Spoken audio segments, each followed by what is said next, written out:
بسم اللہ الرحمن الرحیم۔ اپنے ہاتھ سے غسل واجب کرنے والے کے بارے میں کی گئی وعیدیں۔ علامہ شمس الدین علیہ رحمہ نقل کرتے ہیں کہ رحمت عالم صلی اللہ علیہ وسلم سے مروی ہے کہ 7 لوگ ایسے ہیں کہ ان پر اللہ تعالیٰ نے لعنت فرمائی ہے اور بروز قیامت ان کی جانب نگاہ رحمت نہ فرمائے گا اور ان سے فرمائے گا کہ جہنم میں داخل ہونے والوں کے ساتھ داخل ہو جاؤ۔ مرد یا عورت کا مشت کرنا حرام ہے۔ ایسا کرنے والے پر حدیث پاک میں لعنت کی گئی ہے۔ سمرقندی علیہ رحمہ کی بیان کردہ حدیث پاک میں 7 گنہگار افراد کے عذاب کا تذکرہ ہے۔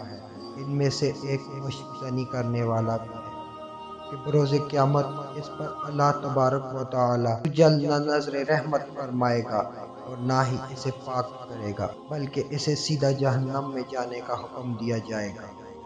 حضرت عظیم المرتبت رحمت اللہ ایک سوال کے جواب میں فرماتے ہیں مشت کرنے والا گنہگار ہے، عاصی اسرار کے مرتکب کبیرہ ہے، فاسق ہے۔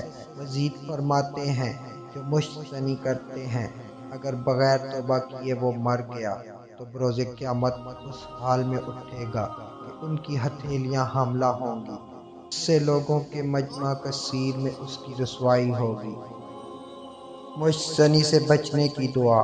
لا حول ولا قوت الا باللہ استعین بہا علی محشری اذا نشرت لی صحیفتی ذنوبی و خطایا